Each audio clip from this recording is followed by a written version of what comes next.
Salut à tous. Bienvenue à nouveau.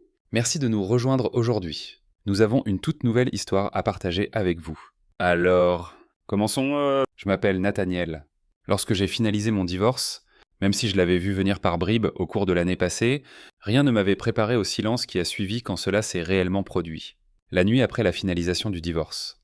Je me suis enregistré dans un motel bon marché, alors que j'étais au comptoir d'accueil, attendant ma clé. La réceptionniste m'a regardé et ce qu'elle a dit a changé ma façon de voir tout ce que j'avais vécu ces dernières années. Je me souviens du jour où ma femme m'a annoncé qu'elle quittait notre mariage. C'était un mercredi calme. Et je venais de rentrer du travail, fatigué, m'attendant au silence habituel dans lequel nous vivions depuis des mois. Mais dès que j'ai ouvert la porte d'entrée, j'ai vu que Erika était assise sur le canapé, les mains jointes sur ses genoux, comme si elle m'attendait, à son attitude, son immobilité et la manière dont ses yeux se sont fixés sur les miens dès que je suis entré. J'ai su que quelque chose se préparait, mais je ne m'attendais pas à ce qui allait suivre. Elle ne m'a pas demandé comment s'était passée ma journée. Au lieu de cela, elle est allée droit au but, comme si elle l'avait répété une douzaine de fois dans sa tête. « Ce mariage ne fonctionne pas. Tu le sais ?» a-t-elle dit en premier. Je me suis figé sur le pas de la porte, pendant 1 seconde. Je n'arrivais même pas à comprendre ce qu'elle voulait dire. Je suis resté là, à la fixer, et essayant de lire son visage. Essayait-elle de provoquer quelque chose? Souffrait-elle? Était-ce une blague? Mais elle était calme. Je ne savais pas quoi lui répondre avant qu'elle ne sorte un dossier de son côté. Puis des papiers soigneusement rangés à l'intérieur. Des papiers de divorce. Elle me les a tendus et m'a dit qu'elle avait déjà parlé à un avocat. Elle m'a expliqué que nous n'avions pas à passer par un procès, car nous n'avions pas d'enfants et peu de biens communs. Mon avocat peut parler au tien, a-t-elle dit, on gardera sa propre. J'ai ouvert la bouche pour répondre, pour dire quelque chose, mais rien n'est sorti, car à cet instant, je pouvais le voir dans ses yeux. Elle était déjà partie, physiquement et émotionnellement. Elle m'avait quitté bien avant que je ne le remarque. Alors, j'ai hoché la tête. Que pouvais-je faire d'autre? Je lui ai dit que je contacterais un avocat, et c'était tout. Je n'arrêtais pas de me demander comment en sommes-nous arrivés là, même avec les fissures qui se manifestaient récemment. Je croyais que si nous tenions bon un peu plus longtemps, nous pourrions réparer les choses. Je pensais que l'amour signifiait rester, même quand c'est difficile, mais pour elle, l'amour signifiait partir quand cela devenait trop lourd. Cette nuit-là, j'ai passé des heures à réfléchir à tout cela. En repensant à cette dernière année de notre mariage, je peux honnêtement dire que les choses ne se sont pas effondrées d'un coup. Je n'avais pas remarqué avant que tout ne tienne plus qu'à un fil. Au début, je pensais que nous traversions simplement une période difficile, comme tous les couples. Non. Mais au fil des mois, il devenait de plus en plus difficile d'ignorer à quel point nous nous étions éloignés, même en partageant le même toit. Notre première grosse dispute a eu lieu un vendredi soir. Erika a commencé à dire qu'elle sortait avec ses amis, ce qu'elle appelait une soirée entre filles. La première fois, je n'y ai pas trop pensé. Je me suis dit qu'elle méritait une pause pour se détendre et renouer avec ses amis. Mais le vendredi suivant est arrivé, puis le suivant, et soudain, c'était devenu régulier. Cela seul ne m'aurait peut-être pas dérangé. Mais c'était la manière dont elle le faisait qui a déclenché des alarmes dans mon esprit. Elle a commencé à s'habiller différemment, des vêtements plus serrés, des talons plus hauts, un parfum plus prononcé. Puis, elle rentrait ivre, et quand j'essayais de lui en parler, elle me repoussait comme si j'étais trop dramatique. Le 3e vendredi, elle l'a fait, je ne pouvais plus me retenir. Je lui ai dit clairement « Si tu franchis cette porte comme ça encore une fois, ne te considère plus comme ma femme. » J'essayais de protéger ce qui restait de nous. Mais elle ne l'a pas vu ainsi. Elle m'a crié dessus comme si j'étais le problème. M'a traité de loser. Elle m'a dit que si je mettais autant d'énergie à gagner plus d'argent qu'à lui dire quoi porter ou quand rentrer, peut-être que nous ne vivrions pas une vie moyenne.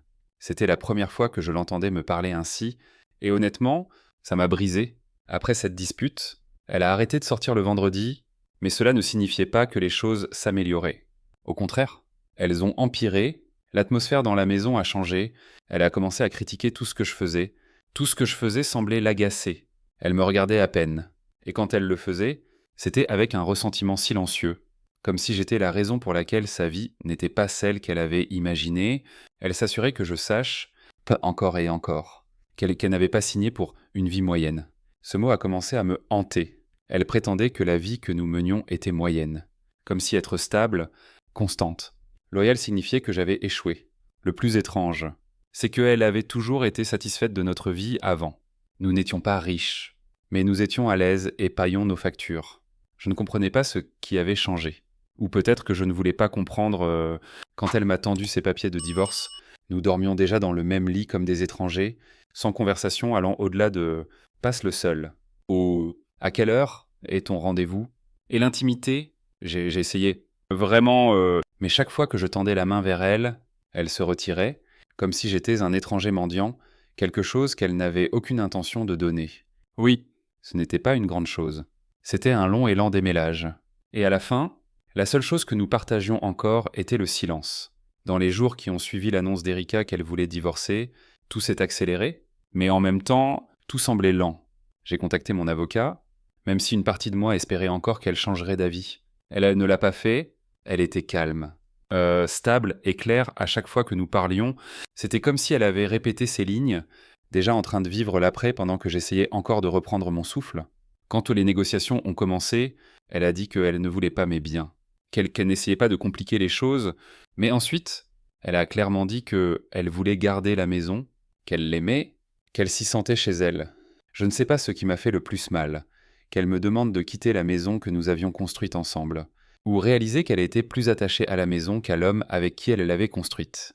Mon avocat n'a pas pris cela à la légère. Il a immédiatement voulu riposter, arguer que j'avais tout autant le droit de rester. Il a dit que nous pouvions demander un partage équitable ou même forcer une vente, mais je suis resté là, à fixer le sol, pensant « à quoi bon ?» Je ne pouvais pas me battre pour une maison qui ne me semblait plus mienne. Chaque pièce semblait déjà vide, même quand nous vivions encore sous le même toit.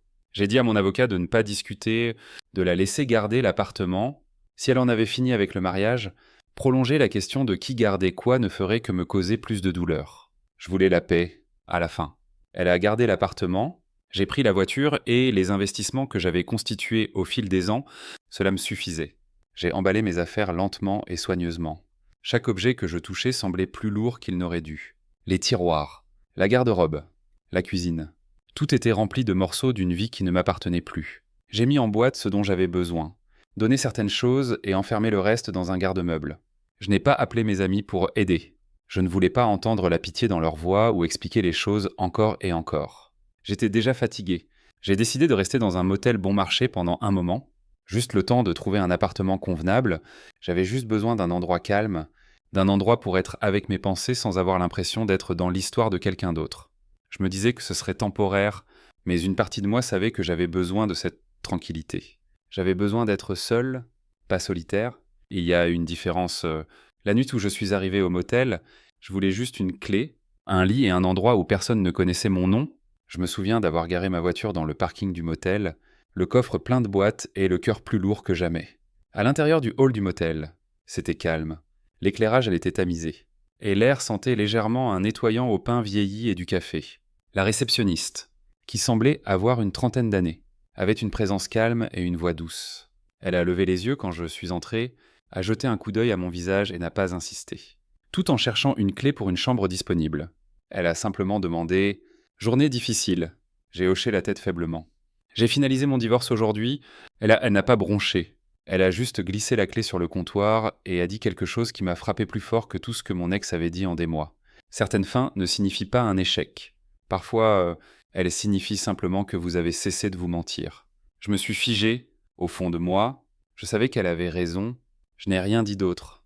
J'ai juste hoché la tête, pris la clé et me suis dirigé vers ma chambre. Mais ces mots m'ont suivi, alors que je posais mes sacs, m'allongeais sur ce matelas rigide et fixais le plafond. Je n'arrêtais pas de penser « Est-ce que je me mentais à moi-même tout ce temps ?» en prétendant que les choses n'étaient pas aussi brisées qu'elles l'étaient, en espérant qu'elle redeviendrait celle qu'elle était, quand peut-être même elle ne savait plus qui c'était. Pendant les 2 semaines suivantes, je suis resté dans ce motel. La réceptionniste n'a jamais posé de questions. Elle disait juste « Bonjour » quand je passais, me donnait une tasse de café supplémentaire 1 ou 2 fois. Un soir, alors que j'étais assis dehors sur l'un de ces bancs métalliques, bon marché. Elle m'a rejoint quand j'ai enfin trouvé un appartement et déménagé. La réceptionniste et moi avions construit quelque chose de stable, pas une romance. Pas encore, juste une sorte de compréhension. Elle passait parfois chez moi, généralement le dimanche, et s'asseyait avec moi sur le porche en silence. Après le bruit dans lequel mon mariage s'était terminé, le silence est devenu une étrange forme de guérison. Il est facile de développer des sentiments pour quelqu'un de nouveau quand on sort d'une relation longue et froide. La chaleur ressemble à un rayon de soleil après un long hiver, et on veut courir vers elle. mais je me rappelle de prendre les choses lentement, de respirer, d'apprécier quelqu'un sans se précipiter pour mettre une étiquette. La réceptionniste est quelqu'un que je respecte parce qu'elle m'a montré de la gentillesse sans rien savoir de moi. Et c'est pourquoi je ne force rien, ni avec elle, ni avec moi-même. Comme elle me l'a dit, certaines fins ne signifient pas un échec. Parfois, elles sont juste le début de l'honnêteté, presque un an après le divorce. J'ai découvert la vérité, et laissez-moi vous dire, rien ne frappe aussi fort que de réaliser que la personne autour de laquelle vous aviez construit toute votre vie avait déjà quitté le mariage avant même de vous le dire. Il a juste fallu un peu plus de temps à son corps pour rattraper. Je ne cherchais plus de réponse. J'avais accepté ce qui s'était passé, j'étais déjà dans un meilleur endroit, mais la vérité a une façon de vous trouver quand vous vous y attendez le moins. Cela est venu par un ami commun lors d'une conversation pendant le déjeuner. C'est alors que j'ai appris que Erika voyait quelqu'un d'autre même avant de me remettre les papiers du divorce. Toutes ces soirées entre filles, ce n'était pas juste des verres et des commérages avec des amis, elle était avec lui. Elle avait déjà quitté le mariage et essayé de préparer son prochain chapitre. Comme si j'étais un brouillon qu'elle pouvait supprimer quand l'histoire devenait ennuyeuse. Apparemment, elle pensait que ce nouvel homme allait l'emmener l'épouser, lui offrir la vie plus excitante qu'elle m'accusait de ne pas pouvoir lui offrir, mais les choses ne se sont pas passées comme elle l'imaginait. D'après ce que j'ai entendu, il ne l'a pas prise au sérieux une fois le divorce finalisé. Il l'a menée en bateau pendant un moment, a fait des promesses qu'il n'avait pas l'intention de tenir, et quand elle a commencé à pousser pour quelque chose de plus permanent, comme le mariage, il s'est retiré. Ils se sont beaucoup disputés. Finalement, ils ont rompu. Cela ne s'est pas terminé par le conte de fées qu'elle poursuivait. Cela s'est terminé comme les choses se terminent quand on construit quelque chose sur des mensonges. Elle n'a jamais cherché à reprendre contact ou à exprimer des regrets. Et pour être honnête, même si elle l'avait fait, cela n'aurait pas eu d'importance. Je n'aurais pas rouvert cette porte. J'étais déjà allé en thérapie, j'avais déballé tout, ma douleur, mon silence, ma culpabilité, même la manière dont j'avais laissé les choses glisser en pensant que l'amour réparerait tout. J'ai dû faire face à mes erreurs et aux siennes et découvrir qui j'étais sans sa voix dans mon oreille. Pour être honnête, après le divorce, j'avais l'impression de marcher avec un trou dans le cœur. Tout faisait mal. Chaque pensée était bruyante. Chaque silence l'était encore plus. Mais en regardant en arrière maintenant, je peux honnêtement dire que j'ai parcouru un long chemin depuis l'homme qui s'est enregistré dans ce motel bon marché. Pourtant une valise dans une main et un cœur brisé dans l'autre, je ne suis plus le même homme qui s'est assis au bord de ce lit de motel, me demandant ce qui n'allait pas et si tout cela avait été réel. La thérapie m'a changé. Ce n'était pas facile de m'ouvrir au début. Je ne savais même pas quoi dire. Disant je vais bien, même si ce n'était pas le cas, mais semaine après semaine, j'ai commencé à déballer des choses que je n'avais même pas réalisées que je portais depuis des années. Ma thérapeute m'a aidé à démêler toute la toute la culpabilité, la confusion, le sentiment que peut-être je n'étais pas assez. Elle m'a aidé à réaliser que ce n'est pas parce que quelqu'un ne m'a pas valorisé que je n'avais pas de valeur. Cela m'a frappé fort. L'un des plus grands changements est survenu quand j'ai arrêté de demander pourquoi Erika était partie et que j'ai commencé à me demander ce que je méritais vraiment. Je ne pense pas que je me remarierai, pas parce que j'ai peur, mais parce que j'ai fait la paix avec la solitude, j'ai appris à apprécier ma propre compagnie. Mais je dirais ceci, je suis ouvert à une relation si c'est avec une femme qui me voit clairement, qui valorise ce que j'apporte, pas seulement ce que je peux fournir, mais qui je suis. Je ne me contenterai pas d'être toléré, je veux être apprécié, respecté, aimé, pas géré. Alors oui, j'ai dépassé la douleur, non pas parce que je l'ai oubliée, mais parce que je l'ai affrontée. Je ne suis plus en colère contre Erika. Je comprends maintenant. Certaines personnes partent quand elles ne reconnaissent plus la version d'elles-mêmes qu'elles voient à vos côtés. Et c'est ok, mais ce qui compte, c'est que je me reconnais enfin à nouveau. Merci d'avoir regardé, partagé avec nous ce que vous pensez.